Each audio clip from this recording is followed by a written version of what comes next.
Hello and welcome to Millennium News Hour. I'm Tanziba Naurin. In today's bulletin, we will present important news from across the nation and the world. Let's begin with the headlines of the day.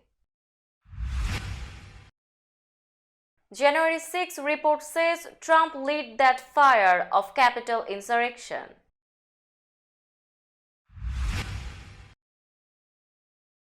Transcripts reveal link between Trump Nevada fake electors.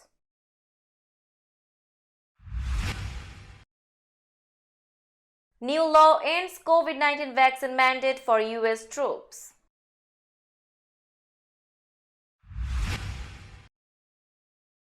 Massive winter storm brings frigid temps, snow and ice to US.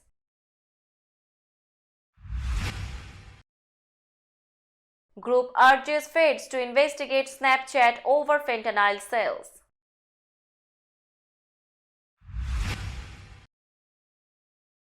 California University apologizes for prisoner experiments.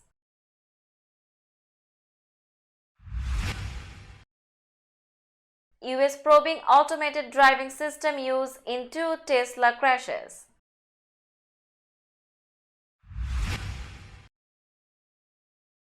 White House says Russia's Wagner received arms from North Korea.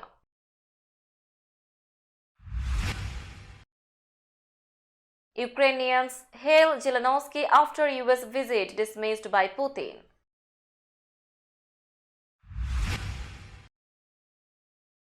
Ukraine president back in Kiev, Russia keeps up attacks.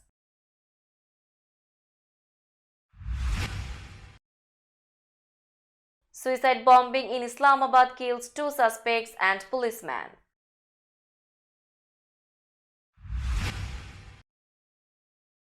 Bus crash in Romania leaves 1 dead, more than 20 injured.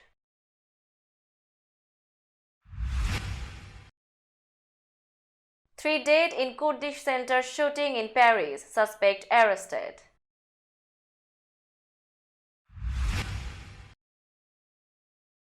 A very hard road ahead for China as COVID-19 cases spiral.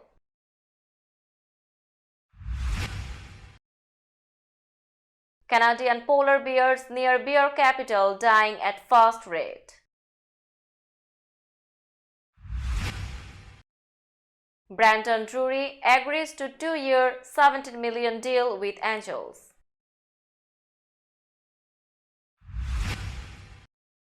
And Lawrence Jaguars continue playoff push, outclass Jets 19-3.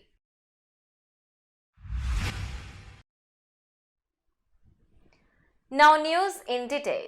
The House January 6 Committee's final report asserts that Donald Trump criminally engaged in a multi-part conspiracy to overturn the lawful results of the 2020 presidential election and failed to act to stop his supporters from attacking the Capitol, concluding an extraordinary 18-month investigation into the former president and the violent insurrection 2 years ago.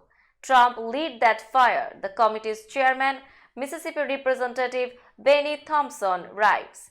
The 814-page report released late Thursday comes after the panel interviewed more than 1,000 witnesses, held 10 hearings, and obtained more than 1 million pages of documents. The witnesses, ranging from many of Trump's closest aides to law enforcement to some of the rioters themselves, detailed Trump's premeditated actions in the weeks ahead of the attack and how his wide-ranging efforts to overturn his defeat directly influenced those who brutally pushed past the police and smashed through the windows and doors of the Capitol on January 6, 2021. The central cause was one man, the report says Trump. The insurrection gravely threatened democracy and put the lives of American lawmakers at risk, the bipartisan 9-member panel concluded, offering a definitive account of a dark chapter in modern American history. It functions not only as a compendium of the most dramatic moments of testimony from months of hearings, but also as a document that is to be preserved as a warning for future generations. In a series of recommendations, the 7 Democrats and 2 Republicans on the committee suggest that Congress consider barring Trump from holding future office. The findings should be a clarion call to all Americans to vigilantly guard our democracy and to give our vote only to those dutiful in their defense of our Constitution, says House Speaker Nancy Pelosi in a foreword to the report. New transcripts of closed-door testimony to the January 6 House Committee show Donald Trump and his allies had a direct hand in the Nevada Republican Party's scheme to send a phony electoral certificate to Congress in 2020 in a last-ditch attempt to keep the former president in power. The documents made public Wednesday evening included interviews with state party leader Michael McDonald and Republican National Committeeman Jim DeGraffenreid in February. Both men served as fake electors in Carson City on December 14, 2020. That day, 6 Nevada GOP members signed certificates falsely, stating that Trump owned Nevada in 2020 and sent them to Congress and the National Archives, where they were ultimately ignored. The House committee investigating the January 6 attack on the Capitol is digging into the role that these fake electors in key battleground states had in Trump's attempt to cling to power after his 2020 defeat. President Joe Biden signed a nearly $858 billion defense spending bill into law Friday, despite his opposition to a Republican-backed provision in the legislation that repeals the COVID-19 vaccination requirement for U.S. troops. Biden had agreed with Defense Secretary Lloyd Austin's determination that lifting the mandate was not in the best interest of troops or the military, according to White House officials. But ultimately, Biden decided to accept Republican demands to lift the vaccine requirement to win passage of the legislation. Biden in a statement said he had issue with several aspects of the bill. The act provides vital benefits and enhances access to justice for military personnel and their families, and includes critical authorities to support our country's national defense, foreign affairs, and homeland security, Biden said. While I am pleased to support these critical objectives, I note that certain provisions of the act raise concerns. The bill includes about $45 billion more for defense programs than Biden requested and roughly 10% more than last year's bill as lawmakers look to account for inflation and boost the nation's military competitiveness with China and Russia. It includes a 4.6% pay raise for service members and the Defense Department's civilian workforce. Tens of millions of Americans endured bone-chilling temperatures, blizzard conditions, power outages, and concealed holiday gatherings Friday from a winter storm that forecasters said was nearly unprecedented in its scope, exposing about 60% of the U.S. population to some sort of winter weather advisory or warning. More than 200 million people were under an advisory or warning on Friday, the National Weather Service said. The Weather Service's map depicts one of the greatest extents of winter weather warnings and advisories ever, forecasters said. More than 3,400 flights within, into or out of the U.S. were cancelled Friday, according to the tracking site FlightAware, causing more mayhem as travelers try to make it home for the holidays. Some airports, including Seattle-Tacoma International Airport, closed runways. More than 458,000 homes and businesses were without power Friday morning.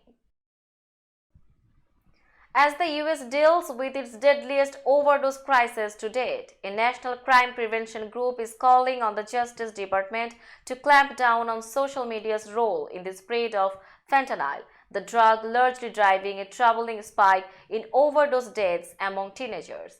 The National Crime Prevention Council sent a letter Wednesday to Attorney General Merrick Garland calling for an investigation. The group, known for ads featuring McGruff the crime dog, is especially concerned about the sale of fake pills laced with fentanyl on Snapchat, a popular platform among teens. Drug dealers are using American innovation to sell lethal products, Executive Director Paul Del Ponte wrote. Social media platforms bear some responsibility for these deaths. Overdose deaths in the US hit a record last year, with an average of one death every 5 minutes in the US. Among teens ages 10 to 19, deaths spiked 109% between 2019 and 2021, according to monthly median data from the Centers for Disease Control and Prevention. The vast majority of those deaths, 84%, involved fentanyl, according to the report released last week. A prominent California medical school has apologized for conducting dozens of unethical medical experiments on at least 2,600 incarcerated men in the 1960s and 1970s, including putting pesticides and herbicides on the men's skin and injecting it into their veins. Two dermatologists at the University of California, San Francisco, one of whom remains at the university, conducted the experiments on men at the California Medical Facility, a prison hospital in Vacaville that's about 50 miles northeast of San Francisco. The practice was halted in 1977. The university's Program for Historical Reconciliation issued a report about the experiments earlier this month, writing that the doctors engaged in questionable informed consent practices and performed procedures on men who did not have any of the diseases or conditions that the research aimed to treat. The San Francisco Chronicle first reported the program's findings Wednesday. The U.S. government's Highway Safety Agency said Thursday it will send teams to investigate two November crashes in California and Ohio involving Teslas that may have been operating on automated driving systems. The probes bring to 35 the number of crashes investigated by the National Highway Traffic Safety Administration since 2016, in which either Tesla's full self-driving or autopilot systems likely were in use. 19 people were killed in the crashes. The California crash occurred on Thanksgiving Day involving 8 vehicles on the San Francisco-Oakland Bay Bridge. The driver told authorities that the Tesla Model S was using the company's full self-driving software, according to Highway Patrol report obtained by CNN. The Ohio crash happened November 18 near Toledo when a Tesla Model 3 crashed into an Ohio Highway Patrol SUV stopped on a roadway with its emergency lights flashing. A message was left Thursday seeking comment from Tesla on the latest NHTSA action. The company based in Austin, Texas, has disbanded its media relations department. The agency said Thursday that it sent the team to the California crash after gathering information from law enforcement officers and Tesla. The White House said Thursday that the Wagner Group, a private Russian military company, has taken delivery of an arms shipment from North Korea to help bolster its forces as it fights side by side with Russian troops in Ukraine. White House National Security Council spokesman John Kirby said U.S. intelligence officials determined that North Korea completed an initial arms shipment that included rockets and missiles last month. We assess that the amount of material delivered to Wagner will not change battlefield dynamics in Ukraine, Kirby said, but we are certainly concerned that North Korea is planning to deliver more military equipment. On Friday, North Korea again flatly denied it has shipped munitions to Russia, calling the U.S. accusation of arms transfers to Russia the groundless theory cooked up by some dishonest forces. The White House has expressed alarm about Wagner's growing involvement in the war, as it has been particularly active in the eastern Donbas region. Kirby said in certain instances Russian military officials have even been subordinate to Wagner's command. Biden administration officials said with the arms sales to the private military group, North Korea is violating UN sanctions that ban Pyongyang from importing or exporting weapons. Now it's time for the global updates.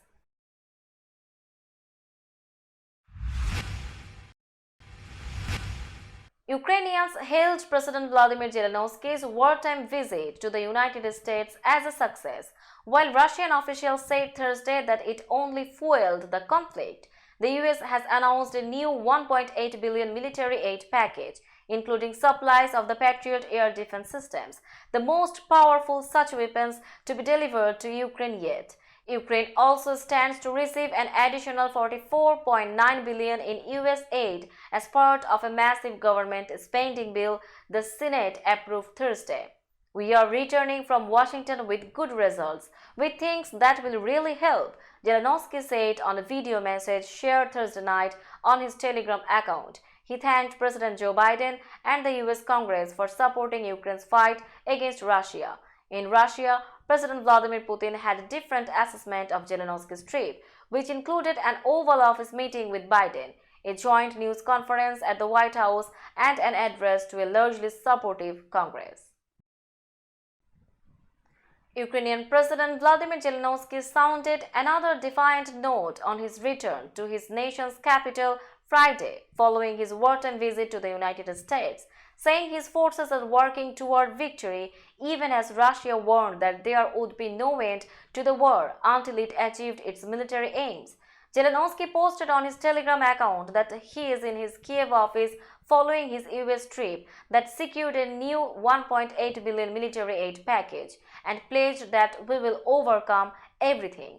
The Ukrainian president also thanked the Netherlands for pledging up to 2.5 billion euros for 2023 to help pay for military equipment and rebuild critical infrastructure. Zelensky's return comes amid relentless Russian artillery, rocket and mortar fire as well as airstrikes on the eastern and southern fronts and elsewhere in Ukraine. A powerful car bomb detonated in a residential area in Pakistan's capital on Friday, killing 2 suspected militants and an officer, police said, raising fears that militants have a presence in one of the country's safest cities. At least 3 police officers and 7 passersby were wounded in the bombing in Islamabad. The Pakistani Taliban claimed responsibility for the explosion. Friday's bombing happened 15 kilometers from the garrison city of Rawalpindi, home of the military and government spy agencies. Police said in a statement that the blast happened when police officers spotted the car near a checkpoint and ordered the driver to halt for routine checking. Instead of stopping, its driver detonated explosives hidden inside. The driver, who Pakistani Taliban claim was one of their fighters, and a female passenger in the car were killed. Suhail Jafar Chatta, the deputy police chief in Islamabad, told reporters at the scene. TV footage showed a burning car as police officers cordoned off the area. A bus carrying 47 Greek passengers crashed into a height restriction barrier in Romania's capital on Friday, leaving 1 person dead and more than 20 injured, authorities said. The incident occurred in central Bucharest at around 1:30 p.m., authorities said. Raed Arafat, the head of Romania's Department of Emergency Situations, told reporters that 22 of the passengers were transported to local hospitals and 1 remains in critical condition. Romania's health ministry said in a statement that some of the passengers were trapped inside the bus and that 10 ambulance crews were sent to the scene to provide emergency medical assistance. Photos published in local media outlets show the roof of the bus crushed underneath the height barrier. All of the occupants, including the driver, were Greek citizens, authorities said. A shooting targeting a Kurdish cultural center in a bustling Paris neighborhood Friday left 3 people dead and 3 others wounded, authorities said. A 69-year-old suspect was wounded and arrested. The Paris prosecutor said the suspect had recently been released from prison after attacking migrants living in tents, and that investigators are considering a possible racist motive for the shooting. Skirmishes erupted in the neighborhood a few hours after the shooting, as members of the Kurdish community shouted slogans against the Turkish government, and police fired tear gas to disperse the increasingly agitated crowd. Some garbage bins were set on fire. The tensions occurred as Interior Minister Gerald Darmanin was speaking to reporters nearby. Darmanin said the attacker was clearly targeting foreigners, but that police don't have evidence at this stage that he was specifically aiming to hurt Kurds. Darmanin held a special meeting Friday night to assess threats targeting the Kurdish community in France. Nearly 3 years after it was first identified in China, the coronavirus is now spreading through the West country. Experts predict difficult months ahead for its 1.4 billion people. China's unyielding zero-COVID approach, which aimed to isolate all infected people, bought it years to prepare for the disease. But an abrupt reopening, which was announced without warning on December 7 in the wake of anti-lockdown protests, has caught the nation under-vaccinated and short on hospital capacity. Experts have forecast between 1 million and 2 million deaths next year. Predicting deaths has proven tricky throughout the pandemic, since it is influenced by varied factors and China presents an especially complicated case because of opaque information sharing. It's not clear exactly how large the current outbreak is, as China has reduced testing and stopped reporting most mild cases. But in cities and towns around Beijing and Langfang, in Hebei province, an area that was among the first to face an unchecked outbreak, Associated Press reporters saw hospital intensive care units overwhelmed by patients and ambulances being turned away. Across the country, widespread reports of absences from work, shortages of fever-reducing medicine, and staff working overtime at crematoria suggest the virus is widespread. Polar bears in Canada's western Hudson Bay, on the southern edge of the Arctic, are continuing to die in high numbers. A new government survey of the land carnivore has found females and bear cubs are having an especially hard time. Researchers surveyed western Hudson Bay, home to Churchill, the town called the polar bear capital of the world, by air in 2021 and estimated there were 618 bears, compared to the 842 in 2016, when they were last surveyed. The actual decline is a lot larger than I would have expected, said Andrew DeRocher, a biology professor at the University of Alberta, who has studied Hudson Bay polar bears for nearly 4 decades. DeRocher was not involved in the study since the 1980s. The number of bears in the region has fallen by nearly 50%, the authors found. The ice essential to their survival is disappearing.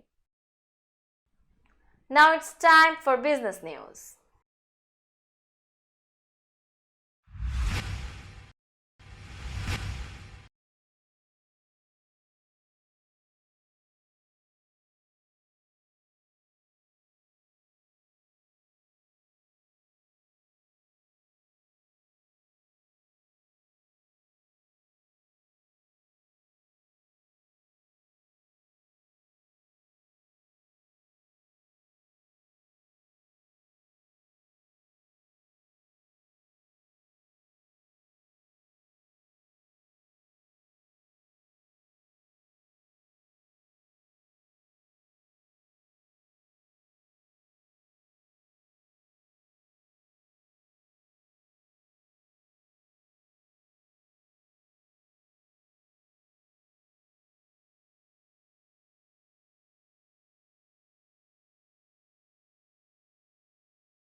Now a look of today's sports stories.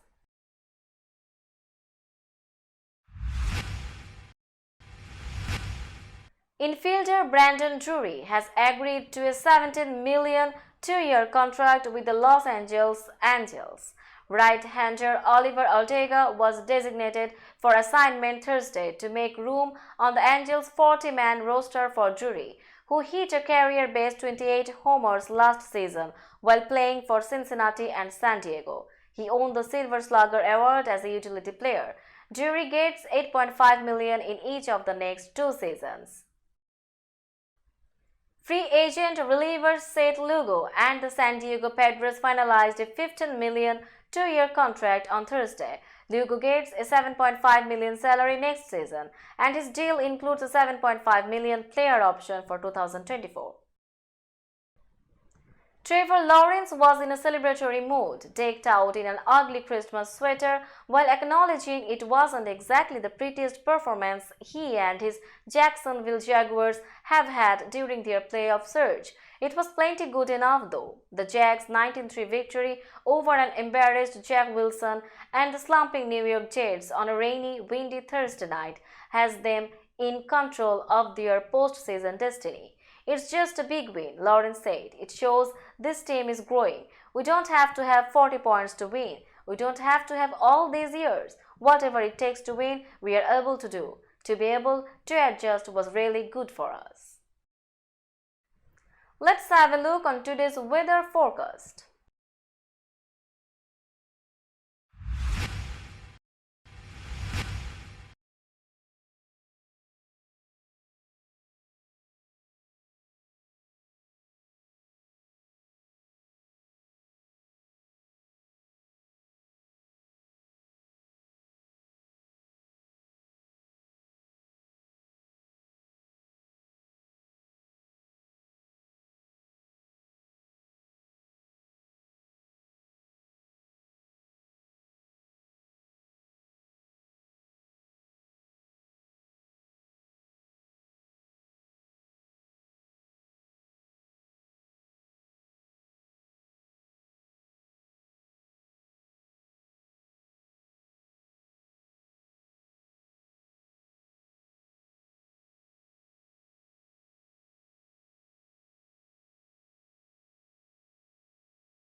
That's all in today's news. Keep watching Millennium News 24 for latest updates. Millennium TV USA and Millennium News 24 network is transmitted and available to be watched free for all at TVs such as Sony, Samsung, LG, Roku TV, Amazon TV and Apple TV, and also in all European countries and Australia available with the Sky Network, Worldwide Jadoo TV, Radiant IPTV, Worldwide Jacopedi Network and Horizon Satellite globally.